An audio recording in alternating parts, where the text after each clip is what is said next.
Intinya itu saya harap Mahfud berani buka-bukaan, berani terus terang. Itu detik, jam, ya, detikcom tanggal 26 jam 4:21. Nah, saya menjawabnya jam 7. Bismillah, saya datang, kan gitu. Jadi bukan saya yang nantang, saya yang ditantang.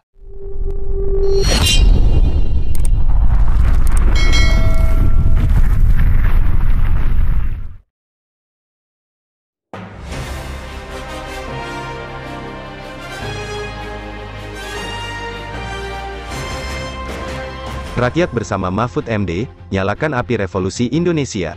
Hal tersebut diungkapkan Ketua Umum Dewan Pimpinan Nasional Sapu Jagat Agus Yusuf Ahmadi, S.Ud. M.H. C. Mi pada Minggu, tanggal 2 April tahun 2023, saat menggelar diskusi kebangsaan sekaligus buka puasa bersama di Markas Besar Sapu Jagat Solo.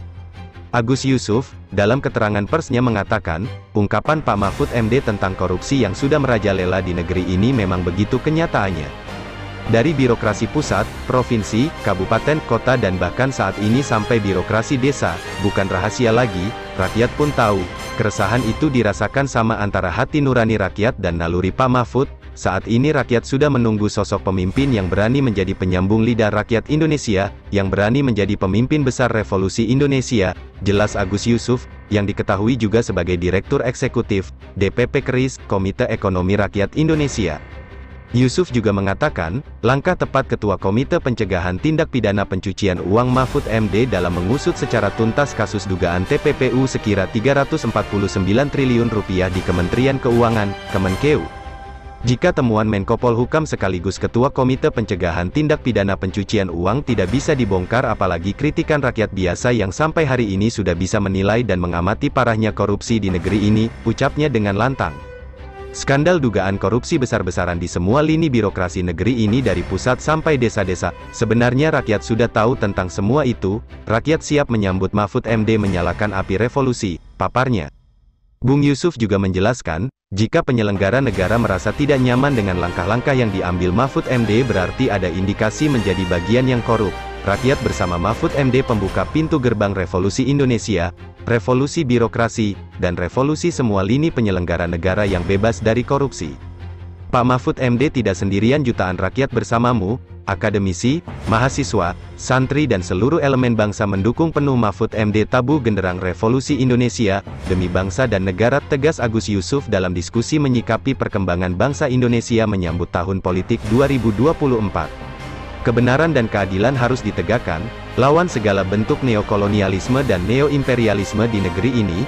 Momentum ini harus disambut bersama, basmi mafia birokrasi yang korup, bongkar semua keberonrokan penyelenggara negeri ini, agar ke depan pemimpin bangsa tahu langkah yang harus diambil dan diantisipasi. Hidup rakyat Indonesia, merdeka, pungkasnya, ditulis oleh Tinto, teliksandi.id Solo. Selesai nggak selesai jam 11 kita tutup untuk lanjutin rapat setelahnya. Pak Menko, silakan. Terima kasih. Baik, terima kasih. Saudara, pertanyaannya banyak tapi hampir sama sih. Minta itu aja, saya kira tidak cukup lah kalau sampai jam 11 insya Allah. Meskipun kalau saudara ingin mentanya lagi dari situ, ya bisa ditunda rapatnya.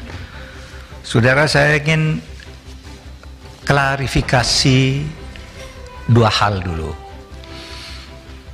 Yang pertama, saya itu ketika menyatakan menantang, itu karena menjawab tantangan. Saya enggak pernah, ini mulanya begini, kan di Twitter saya itu di capture pernyataan Pak Beni Harman. Ada Pak Beni Harman itu di Detik, itu bicara begini, jam 4:21, detikcom jam 4:21 tanggal 26. Intinya itu, saya harap Mahfud berani buka-bukaan, berani terus terang. Itu detik, jam, ya, detikcom tanggal 26 jam 4:21. Nah, saya menjawabnya jam 7.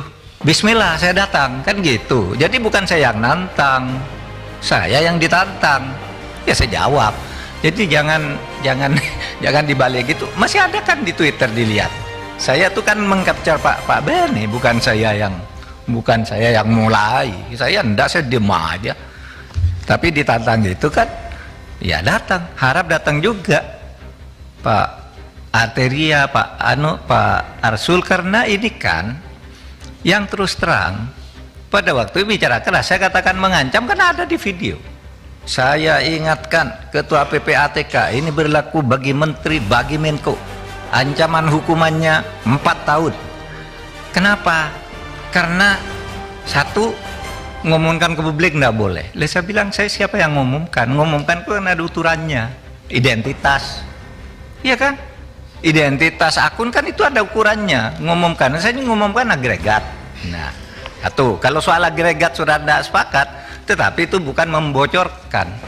Nah, kalau karena misalnya Ketua PPATK melapor ke saya, lalu disalahkan, ya, kemudian saya mengumumkan itu secara agregat.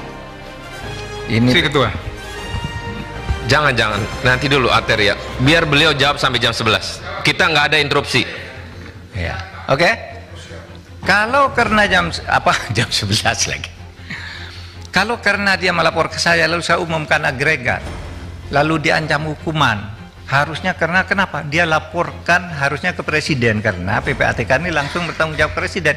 Lalu saya tanya, Leben itu tiap hari laporan ke saya, memberi informasi intelijen ke saya. Apa dia sama diancam hukuman 10 tahun sesuai dengan pasal 44 karena barang siapa menyampaikan, membocorkan rahasia intelijen negara, ya, diancam 10 tahun penjara. Maka saya tanyakan, bukan saya mengadu. Kalau ini laporan salah, kok Ben tidak salah? Ini saya tadi bawa contohnya. Ben itu tiap hari ngasih ke saya, dan itu menjadi bahan saya untuk menentukan, oh di sana ada apa, di sana ada apa. Tapi yang laporan Ben ke Presiden yang diberikan ke saya itu, saudara, ini tidak ada yang baca kecuali saya. Begitu saya baca, oh ini titik-titik penting, saya terus ini simpan ke tempat tertutup. Karena itu kan BIN tidak ada press release ke publik, Pak. Kenapa? BIN tidak ada press release ke publik, Pak Arteria. Apa tuh itu? Jangan kalau LH-nya diekspos ke publik, beda dong, analoginya nggak sama ya? Jangan disangga dulu. Silakan Pak Menko. Ya, LH. LHA itu bukan itu tadi, ya, identitas. Tapi oke lah, nantilah itu.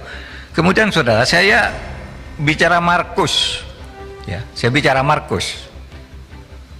Ini tadi saya akan dipotong bicara Markus. Di DPR itu pernah terjadi peristiwa tanggal 17 bulan 2 tahun 2025. Namanya peristiwa Ustadz di Kampung Maling. Pada waktu itu Jaksa Agung ketika itu Abdurrahman Saleh di sidang gabungan Komisi 2 dan 3 itu dituding-tuding. Saudara jaksa baik sekali, tapi saudara seperti Ustadz di Kampung Maling.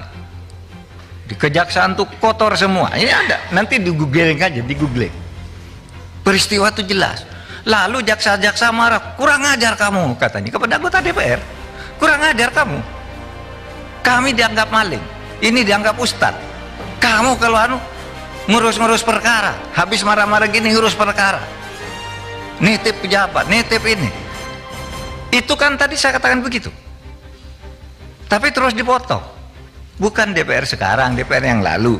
Saya tidak begitu bodoh menyebut DPR sekarang. Meskipun misalnya aja enggak mungkin dong nyebut. Disebut tapi, aja, Prof. Kalau ada justru disebut saja. Kenapa? Kalau ada terus disebut. Enggak, begitu bodohnya saya nyebut orang. Jadi perkara juga. Sudahlah, nanti kan ada aparat penegak hukum.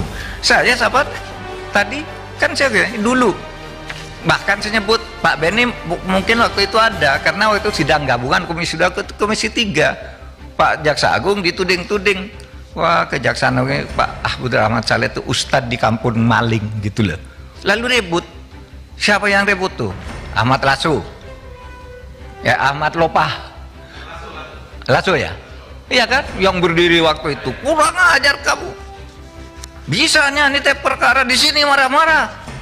Lalu ada kepala kejaksaan tinggi hati, cabut sekarang juga.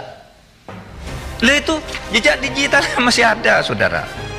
Jejak digitalnya masih ada. Makanya saya memberi ilustrasi hati-hati, gitu, hati-hati, gitu. Oleh sebab itu saya tidak akan cabut. pernyataan ini. Pak Ketua, boleh saya induk. Ini penting ini Pak. Bukan. Pak Beni, silakan dulu Pak Beni.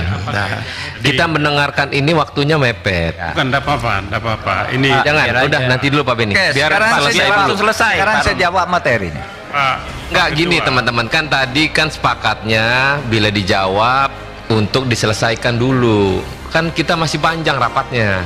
Masih ada hari esok Pak Beni. Biar konteksnya nyambung aja, baik-baik kita ngomong. Kalau nanti selalu debat, nggak akan pernah ketemu Pak. Bukan rendah. Pak Mahfud Instruksi Ketua. Kalau dalam keadaan seperti ini persidangannya, Pak Ketua, izin kembali kepada tatib yang ada. Apa kata tatibnya di sini, maka itu kita jalankan. Silakan baca Pak Beni, apa tatibnya? Silakan. Ada. Ada. Interupsi itu hak. Manakala nama disebut, kan gitu Pak. Jadi, saya mau luruskan, Pak. Jadi pada saat itu saya ada. Kalau Prof Mahfud masih ingat, saya yang menyampaikan Ustadz di Kampung Maling. Sudah itu disambung oleh Anhar Nasution. Ketika Anhar ngomong gitu, jaksa-jaksa pada naik pitam. Waktu itu saya masih ingat betul disampaikan, kalau Anda yang ngomong saya tahu, tapi kalau yang ini yang ngomong kami tidak terima karena apa? Ya itu tadi yang disampaikan oleh Prof Mahfud. Saya ceritakan apa adanya. Jadi bukan mau kemah-kemah supaya jangan ada miskomunikasi. Yang kedua Bapak Ketua Pak Mahfud, mungkin yang tadi soal itu adalah statement Pak Menko tidak dalam konteksnya. Ini yang jadi soal.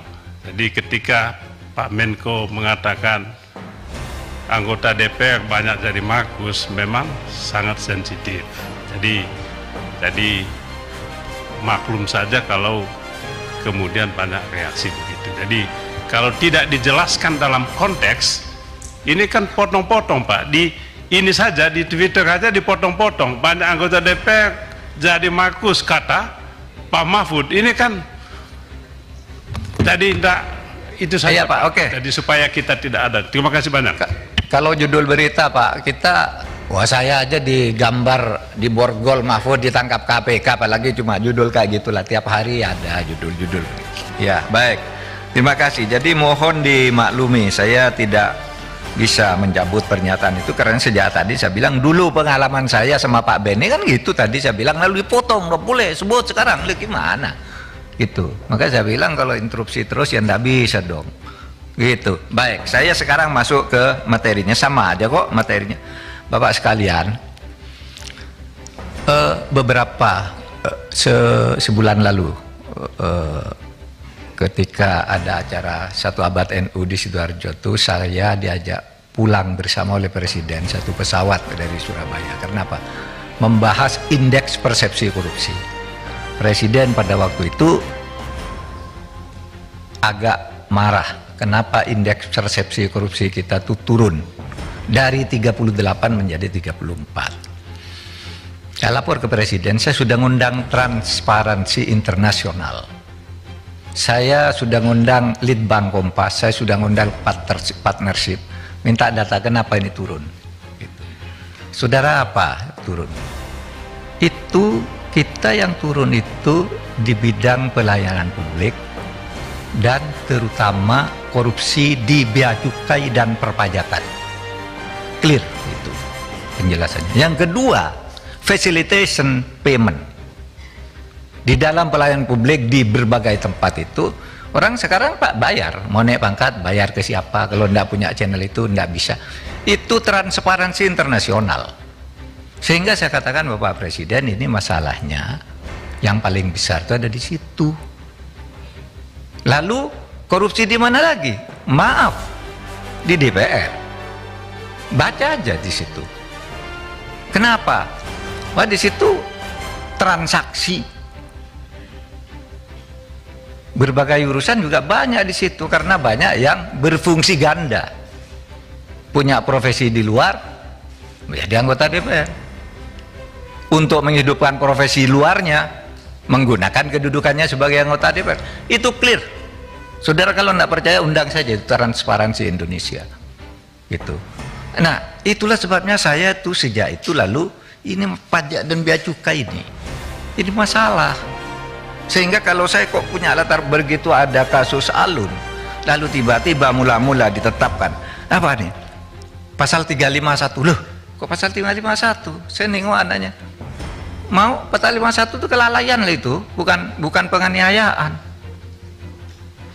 Hukumannya ringan sekali. Lalu saya datang saya minimal 354, 355. Gitu. Karena semua orang tahu menghajarnya luar biasa. Lalu muncul tentang kekayaan ini. Muncul tentang kekayaan 56. Oh kok kaya banget. Gitu. Besoknya ditemukan lagi 500. Lalu saya minta, coba saya minta, itu ada kasus enggak di PPATK? Kok orang kayak begitu? Gitu. Nah itulah yang terjadi saudara. Jadi kalau latar belakangnya kenapa Alun? Lalu sesudah itu ditemukan lagi begitu banyak. Dari situ saya minta rekap. Jadi saya yang minta rekap kayak gitu. Nah inilah rekap yang saya sampaikan tadi. Ya, saudara, data ini clear valid. Tinggal pertemukan saja dengan Bu Sri Mulyani. Tidak ada data yang beda. Cuma Bu Sri Mulyani itu menerangkannya begini. Kalau PPATK itu kan rombongan ya. Misalnya Rafael, itu kan ada rombongannya. Nah ketika diperiksa oleh Bu Sri Mulyani, satu yang diambil. Sama dengan ini tadi. Jadi ini rombongan, namanya pencucian uang. Kalau tidak banyak ya bukan pencucian uang namanya. Kalau satu geng begitu. Kalau satu korupsi. Tapi pencucian uang di belakangnya itu loh nama itu. Saudara buka nanti, mau pansus buka, ada nama-nama orang 491 orang. Apa kasusnya? Itu kan ada LHA-nya. Ada di situ. Maka bagi saya gampang kok masalah ini. Undang Bu Sri Mulyani, cocokkan. Ini datanya PPAK, hanya beda menafsirkan. Seperti yang kasus 189 itu. Itu kan 15 entitas. Bea cukai. Tapi pertama Bu Sri Mulyani tidak tahu. Bu Sri Mulyani tidak tahu. Buktinya apa? Tanggal 14 dia baru menjelaskan itu. Ya. Nah, ini hasil analisis untuk satu nomor loh. Satu nomor tuh hasil analisisnya begini. Kalau sampai 300 nomor berapa mau dibawa ke sini semua? Tapi saya jamin Anda semua dapat nih uraian faktanya. Tadi sudah saya tayangkan di situ. Itu benar. Dijamin 100% benar. Nomor ada tanggalnya kok. Cuma kenapa? Yang saya katakan tadi, kalau kita semua dinengakuan pencucian uang, sampai kayak apel begitu, lalu diambil satu oleh Bu Sri Mulyani. Oh ini pajak. Lalu karena lo kok perusahaanmu banyak sekali, lalu pajaknya yang dihitung bukan pencucian uangnya. Bukan pencucian uangnya. Kan gampang nih mempertemukan dengan Bu Sri Mulyani kayak gitu, gampang banget. Nggak ada data yang berbeda kok. Siapa datang? Kok datanya berbeda? Udah ada yang berbeda. Menafsirkannya yang beda. Menafsirkannya yang beda. Nanti lihat aja di sana. Penafsiran pada satu rangkaian ini. Oleh sebab itu saya tadi lihat Pak Tobas di TV, itu betul sudah clear bagi dia. Ini kan sudah ada 3 kelompok dan setiap kelompok itu ada ininya. Nggak ada yang beda. Kenapa kok seperti serem sekali terjadi permusuhan? Nggak ada permusuhan antara Menko Polhukam dengan itu. Enggak. Saya bantu Bu Sri Mulyani. Ya, saudara tinggal aja. Saudara tinggal cari aja. Ini di data yang saya sampaikan nih. Ini ada semua kok ini nih. Saya kasih nanti. Pak Menko, sebentar. Belum dikasih, Arteria. Pak Kalau mau kasih Pak Arteria. Jadi Pak Menko mengatakan datanya Bu Sri Mulyani tidak benar. Itu wah, saya jelaskan sekarang. ya sebentar Pak, saya mau nanya ya. Kemudian data primernya sama. Ya. Nah, dari paparan ini ya saya dari tadi mencoba, Pak. Ini samanya di mana? Dari 3,3 dapat ke 35. Ya kan? Kemudian juga apakah 3,3 dan 35 itu karena tidak melakukan penghitungan atas perusahaan cangkang? Misalnya saya coba begitu tuh. Jangan-jangan Oke lah, makanya saya jelaskan, saudara. Makanya saya jelaskan, ini sudah kurang 16 menit. Datanya yang ini, karena kami yang mengeluarkan. Ya, nanti saudara boleh ambil ini. Ini datanya, kami yang mengeluarkan. Tidak mungkin beda dari ini. Kalau beda dari ini palsu. Pasti palsu kalau beda dari ini. Pasti, karena kami sudah mengeluarkan di tanggal sekian tahun 2009 sampai yang terakhir itu. Nah, itu datanya rekap atau dokumen itu, Pak? kenapa? Itu rekap itu. Rekap dokumennya, sudah kena rekap, saudara cari dokumennya di nomor surat sini, saya mau lihat. Nah, dokumennya Ada dokumennya? Ada dokumennya di kantor Menko ada, di kantor saya ada. Terus bagaimana? Kita kok selalu dibenturkan dari seluruh pertanyaan judul. Nah, ada. Saudara. Ya, interupsi sedikit Pak. Pak Mahfud, mohon izin Pak. Saya Pak, ini lama-lama saya masih banyak menjawab nih. Ntar nanti aja. Minta izin Pak. Minta izin saya. Saudara, tadi ada yang bertanya, kenapa sih Pak Mahfud tuh baru sekarang kok baru ngomong sesudah 14 tahun.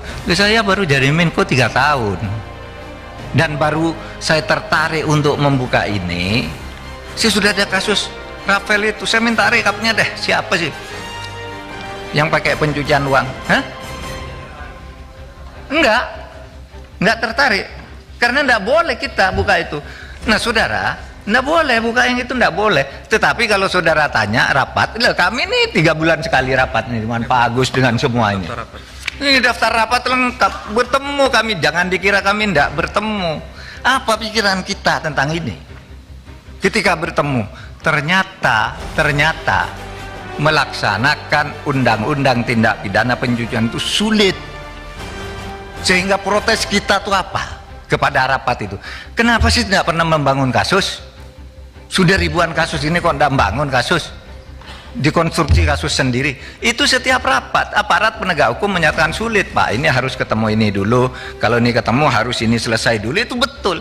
Oleh sebab itu, mari kita lihat ini memperbaikinya bagaimana.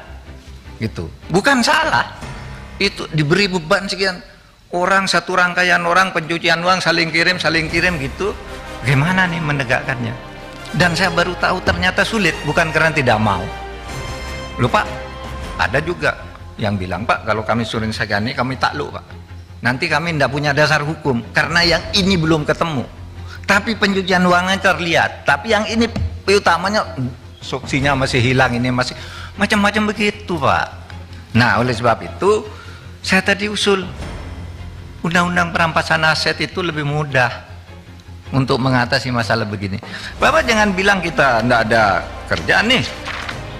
Kami selama saya di situ berhasil mengumpulkan uang menyelamatkan daftar rekapitulasi sukses story penanganan kasus 1.492 triliun.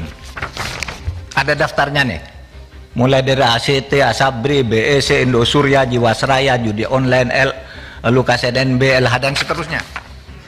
Jangan dibilang tidak ada hasilnya. 1.490 sampai 1.500 triliun. Itu untuk semua kasus TPPU. Kenapa? Untuk semua kasus TPPU atau khusus TPPU. Khusus di Menkeu? Iya. Khusus di Kemenkeu. TPPU. Mesti kalau PPATK yang ngomong tidak, bukan lain, pasti TPPU. Bukan pertanyaan PPATK itu saya. kalau mengeluarkan surat, kalau bukan TPPU itu tidak ada kerjaan namanya. Itu maksudnya Pak Mahfud, itu maksudnya TPPU di Kemenku atau di tempat lain juga? Nah, ini di tempat lain. Oh, oke. Ada juga Kemenko-nya nih pajak. Apa saja itu, Pak? Pajak SSO 14 triliun. Ada juga banyak ya.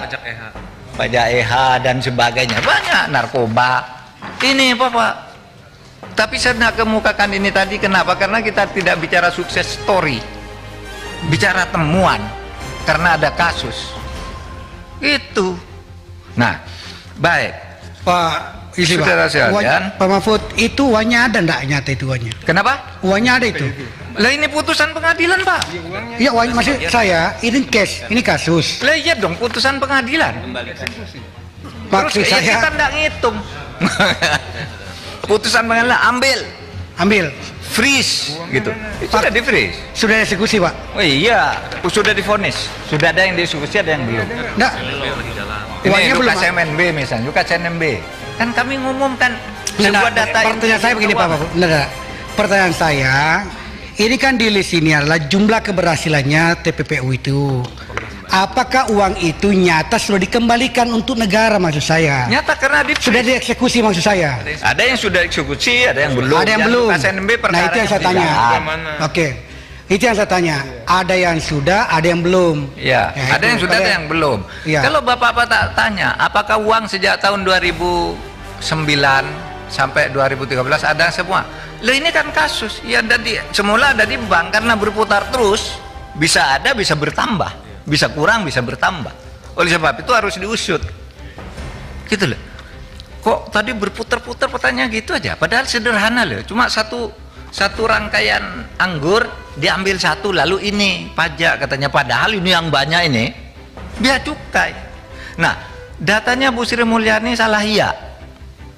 Nih datanya nih, surat yang asli semula tuh dikirimkan by hand yang ditandatangani orang pajak yang menyerahkan. Ini di sini kasus mengenai tadi yang 108 triliun, nanti saya tinggal ini. Ini tidak bisa diserahkan dengan surat karena sangat sensitif. Oleh sebab itu diserahkan by hand bertanggal 13 November 2017. Ini yang nyerahkan ketuanya Pak Badarudin, Pak Dian Ediana, kemudian Heru Pambudi yang dari Bea Cukai, Dirjen Bea Cukai, lalu Sumiati Irjennya, kemudian Rahman Dirsa dari Itjen, Wigianto Bea Cukai. Ini ada tanda tangannya semua nih bahwa 2013 kasus ini masuk, tapi 2020 bentar Pak, 2020 belum selesai, kita kirimi surat baru. Nah ketika surat baru ditanya, kita ketemu sama Kementerian Keuangan, ini yang saya ralat sedikit, di situ bilang ada Bu Sri Mulyani, lalu Irjen bilang surat itu tidak ada. Bukan Sri Mulyani, yang wakil ini saya ralat. Waktu itu ada Wamenku, Irjen, dan ini itu bilang surat tidak ada. Lalu ditunjukkan, lah ini apa? Lah itulah yang dijelaskan oleh Bu Sri Mulyani. Itu yang dijelaskan. Yang sebenarnya bea cukai diambil satu pajaknya, yang lain dikeluarkan. Sama dengan pegawai Kementerian Keuangan, dia nulis 3,3, padahal kami nulisnya 3,5. Lain diambil, dipisah nih rangkaiannya. Oh yang ini yang pegawai keuangan aja, padahal ini satu rangkaian main pencucian uang nih, satu rangkaian dipisah karena ini orang luar katanya. Pak Menko, tadi Pak Menko bilang surat itu boleh ditinggal ya? Boleh. Nah, nanti boleh kasih kami Pak? Boleh. Oke. Yang toh penyerahan surat by hand, iya. Iya. Ini berita acara, bukan hanya surat, ditandatangani semua nih. Siap. Bahwa kasus penyelundupan emas itu, yang pelanggaran bea cukai itu, ini 2017 ditutup, sehingga kami kirim lagi surat itu. Lalu bilang tidak ada di depan wakil menteri. Loh ini ada, baru dicari ketemu, itu yang dipakai dasar menjelaskan oleh Bu Sri Mulyani. Dan tidak ada follow up terhadap surat itu, Pak Mahfud sini. Tidak ada follow up dari surat itu. Surat yang ini? Tidak ada. Tidak ada follow up sama sekali. Tidak ada sejak tahun 2017 bahkan. Mesti diterangkan Bu Sri Mulyani 2 hari lalu itu, dikatakan sudah selesai. Lah kami cek ke sana, tidak ada tindakan terhadap bea cukainya. Hanya pajaknya, ini tindakan bea cukai begitu banyak, lalu kok hartamu banyak, pajakmu cuma sedikit, lalu dihitung pajaknya suruh nambah pajak aja. Izin Pak Mahfud. Hah? Urusan pajaknya aja ini kejar dari laporan itu. Pajak kan pajak sedikit. Bukan indikasi TPPU-nya. Kenapa? Dilepas. Oh, oke. Izin Pak Mahfud. Izin Pak Ketua. Ya, itu 180T itu tadi ya. 180. Berarti kan 180T itu di luar 349. Di dalam. Kan kita nyebut 349. Lalu Bu Sri Mulyani ambil contoh yang gede. Enggak, tadi udah. Jangan diputer-puter. Kan ada satu Pak Menko. Nah, teman-teman, saya ambil alih. Teman-teman, karena waktunya tinggal 5 menit, kita sudah tahu nih, sudah paham ujung dari apa yang disampaikan Pak Menko. Berkenankah kita akhiri rapat ini? Nanti kita atur rapat dengan Bu Menteri Keuangan sekaligus Pak Menko dan PPTK. Setuju ya? Setuju. Pak Menko setuju ya? Setuju. Oke, kita akhiri rapat malam ini. Kalau setuju diketok itu. Jadi terima kasih. Wabillahi taufiq wal hidayah. Wassalamualaikum warahmatullahi wabarakatuh. Ya, ketok.